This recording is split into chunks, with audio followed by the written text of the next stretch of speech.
इख्तिलाफ के साथ रहने की तहजीब नहीं है, उनके साथ इत्तेहाद हो।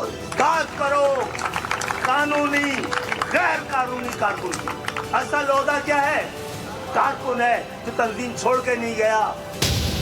हम समझा रहे हैं कि समझ जाएं, कौम को इस तरह से गिरवी ना रखें। हमसे मशवरा हो, अगर हमें कहें कि हमें मुझे चेयरमैन बनने का शौक है, मैं एक रात में उनको जो वो चेयरमैन बनवा दूं वाला लीडर जो है वो कौम के हुकूक नहीं दिला सकता।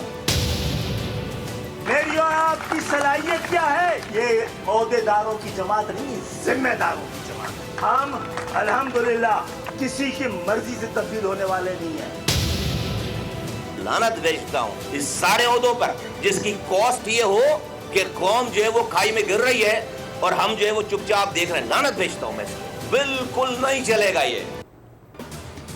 एमक्यूएम के अंदरूनी इख्तलाफात शदीद हो गए। खालिद मकबूल सिद्दीकी ने कहा है कि जिन लोगों को इख्तलाफात के साथ रहने की तमीज़ नहीं, उनसे इत्तेहाद मुमकिन नहीं हो सकता। एमक्यूएम के कारकुनान परेशान हैं, जो जबर से नहीं डरे वो किसी के ग़ुलामों से नहीं डरेंगे। दूसरी जानिब मुस्तफ़ा कमाल मौजूदा और साबिक़ सरबरा पर फट पड़े। कराची में मीडिया से बातचीत में बोले, पार्टी के सरबरा एक्सटेंशन मांग रहा है। इलेक्शन कमीशन कहता है इंट्रा पार्टी इंतखाबात कराओ, ये कहते हैं कि जंग हो रही है। चेयरमैन बनना है तो हमें बताएं, एक शाम में बना देंगे।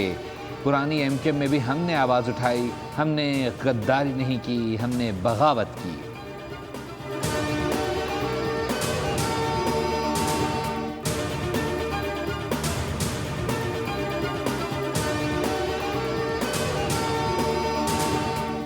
से वज़ीर आज़म कह रहे थे कि जैसे ही गुंजाइश पैदा होगी हम आपको रिलीफ देंगे।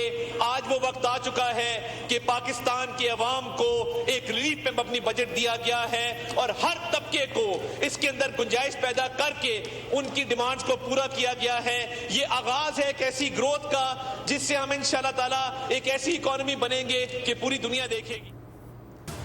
बजट में तनख्वाहदार तबके को रिलीफ दिया गया, मुस्बत इक़दामात की तारीफ होनी चाहिए। वज़ीर इत्तलात अता तारक का कौमी असम्बली में इजहार ख्याल, कहा 50,000 रुपये तक तनख्वाह लेने वालों पर कोई टैक्स नहीं, 1 लाख रुपये तक आमदन पर सिर्फ 1% टैक्स आयद किया गया। हुकूमती इक़दामात से महंगाई सिंगल डिजिट पर आ चुकी। तरसीलात ज़र ने रिकॉर्ड कायम किया, मईशत इस्तेहकाम की जानिब गामसन है।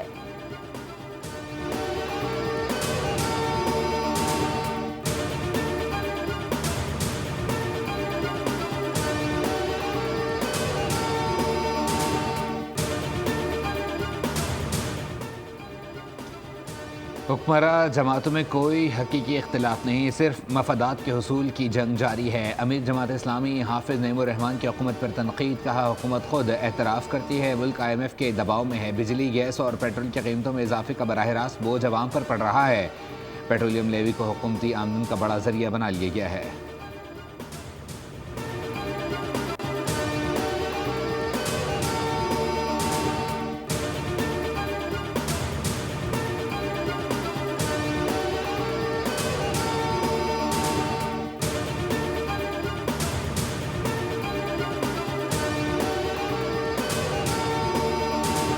कहते हैं कल उसको चोर कहते हैं। तो जो ऐसा मुल्क होता है जिसमें ये मामलात हों, उस मुल्क के अंदर इन्वेस्टमेंट नहीं आती। तो सियासी इस्तेहकाम के बगैर ये मामला नहीं आएगा। पेंशन और हुकूमत चलाने के खराजात जो हैं हुकूमत की कुल आमदन का 20% है। फिर मुल्क कैसे चले जो मुल्क अपने वसाइल ही पूरे ना कर सके और इस्लाहात की बात ना करे, और वो मुल्क इस्लाहात की बात नहीं कर रहा जिसका हर निज़ाम नाकाम हो गया। कर्जा है, हुकूमत अखराजात पूरे करने की सलाहियत नहीं रखती, इजाफी कर्ज और टैक्स के जरिए मामला चला रही है। इस्लामाबाद में शाहिद खाकान अब्बासी की न्यूज़ कॉन्फ्रेंस वफाकी बजट को बेमायने करार दे दिया। कहा रवां बरस कौमी कर्जे में 7,200 अरब रुपए का मजीद इजाफा होगा। मुल्क के मसाइल का हल पार्लिमान और कानून की हुक्मरानी में है।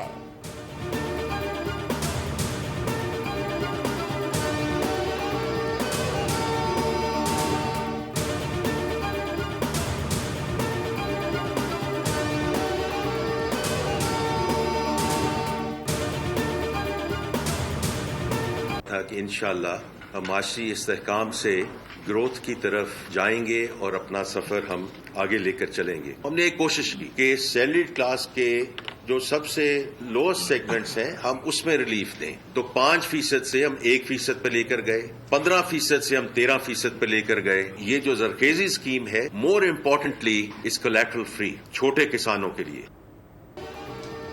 वफाकी बजट के बाद प्रेस कॉन्फ्रेंस में वज़ीर ख़जाना मुल्की मईशत की बहाली का राग अलाप रहे थे कि बोल न्यूज़ के नुमाइंदे उमर हयात खान ने 41,000 रुपये में गरीब के गुजारे पर सवाल दाग दिया।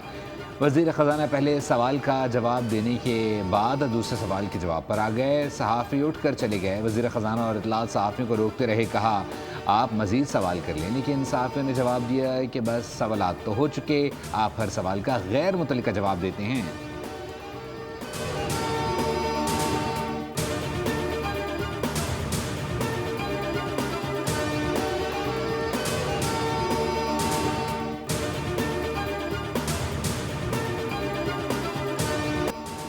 ईरान के साथ माहदे पर दस्तखत आज होंगे। अमेरिकी सदर डोनाल्ड ट्रंप ने भी ऐलान कर दिया। ट्रूथ सोशल पर बयान में कहा कि माहदा होते ही आबनए हुर्मुज़ को खोल दिया जाएगा। माहदे में किसी पैसे का लेन देन नहीं होगा। ओबामा की तरह ईरान को अरबों डॉलर नहीं दिए जाएंगे। मेरा माहदा एटमी हथियारों के सामने दीवार की तरह है। ईरान से हमारे ताल्लुकात माजी की इंतज़ामिया से बहुत मुख्तलिफ और बेहतर हैं। सूरत हाल बेहतर होने के बाद ईरान से न्यूक्लियर डस्ट हासिल करके उसे पहाड़ों में दफन कर देंगे। ईरान और मशरिक़ वस्ता के साथ तवील अरसे तक काम के मुंतज़िर हैं।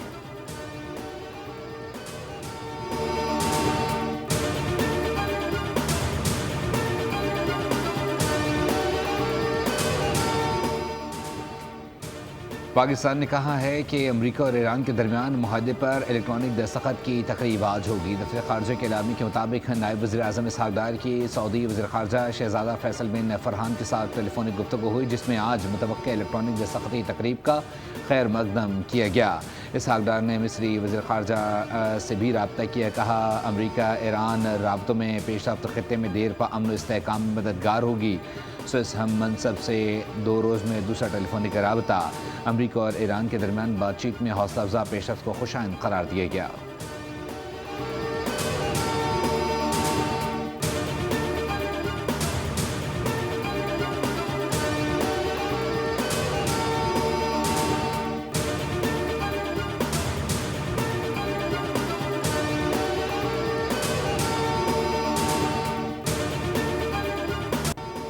ईरान और अमेरिका अमन मुआहदे के बहुत करीब हैं। मशरिक़ वस्ता की सूरत हाल पर वज़ीर आज़म शहबाज शरीफ का अहम बयान। कहा 24 घंटों में अमन डील को हतमी शक्ल दी जा सकती है। पाकिस्तान अमन मुआहदे पर इलेक्ट्रॉनिक दस्तखत की तैयारी कर रहा है। आइंदा हफ्ते से तकनीकी सतह पर गुफ्तगू का आगाज़ होगा। उन्होंने ईरान, अमेरिका और खित्ते के ब्रदर ममालिक का ताउन पर शुक्रिया भी अदा किया। अमेरिकी सदर ट्रंप ने वज़ीर आज़म शहबाज शरीफ का पैगाम ट्रूथ सोशल पर शेयर कर दिया। वज़ीर आज़म शहबाज शरीफ और कतर के वज़ीर आज़म के दरमियान टेलीफोनिक रब्ता। कहा मुताल्लिका फ़रीक़ैन के दरमियान अमन मुआहदा बहुत जल्द दस्तखत के लिए तैयार होगा।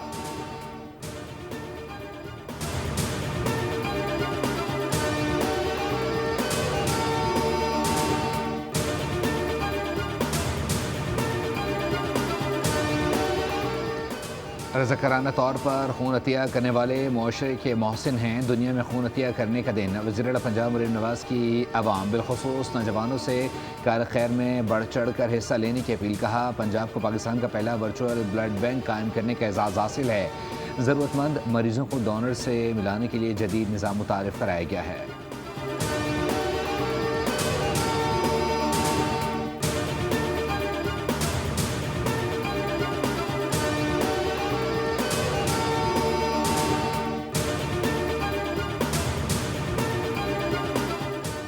गिलगित बल्दिस्तान में हुकूमत साजी के लिए पीपल्स पार्टी की बड़ी पेशरफ्त। ज़राए के मुताबिक पीपल्स पार्टी ने 3 कामयाब आज़ाद उम्मीदवारों की हिमायत हासिल कर ली।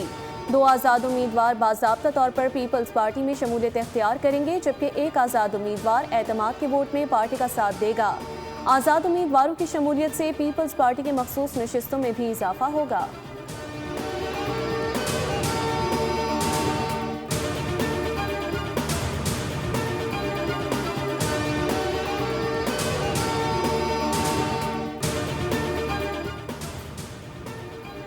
स्कर्दू में बारिश, बरगे नाले से आने वाले सैलाबी रेले से तबाही। महल्ला फाफा में पानी घरों, ज़राई अराजी और कब्रिस्तानों में दाखिल हो गया। मकीन अपनी मदद के तहत आबादी को बचाने में मसरूफ़। मुतासरा शहरियों का ज़िला इंतज़ामिया और मुतल्लिका इदारों से फ़ौरी इमदादी कार्रवाइयों और मुस्तकिल हिफाजती इक़दाम का मुतालबा।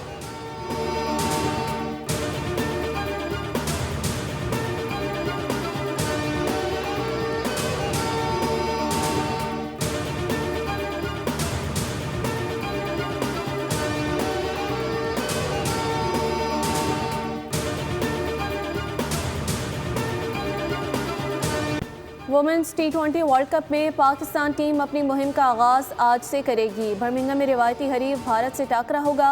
मैच पाकिस्तानी वक्त के मुताबिक शाम 6:30 बजे शुरू होगा। दोनों टीमों के दरमियान अब तक 16 T20 मैचेस खेले गए।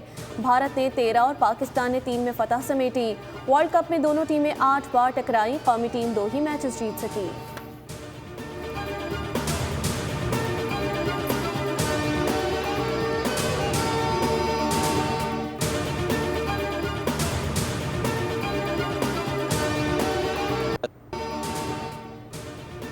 पाकिस्तान के मेंस क्रिकेटर्स का T20 वर्ल्ड कप में भारत के खिलाफ अहम मैच से कबल कौमी विमेंस टीम के लिए नेक ख्वाहिशात का इजहार। कहा, अच्छा परफॉर्म करें, मुल्क का नाम रोशन करें।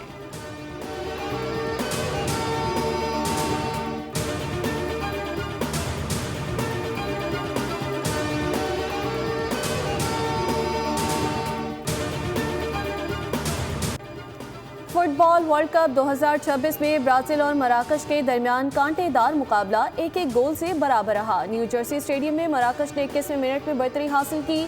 10 मिनट बाद ब्राजील के विनीशियस जूनियर ने शानदार गोल स्कोर करके मुकाबला बराबर कर दिया। बोस्टन में स्कॉटलैंड ने हैटी को 1-0 से हरा दिया। सैन फ्रांसिस्को में स्विट्जरलैंड और कतर का मैच 1-1 गोल की बराबरी पर खत्म हुआ।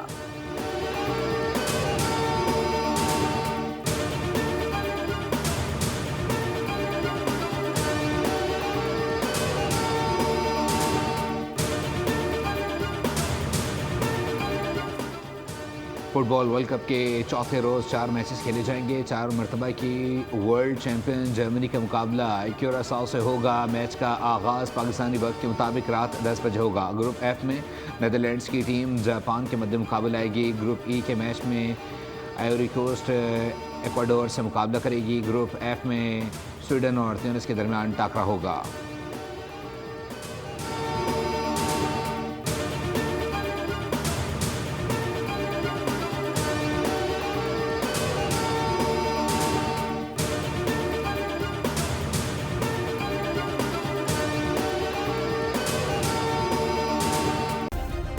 सब्सक्राइब करें और बेल दबाएं ताकि कोई खबर रह न जाए।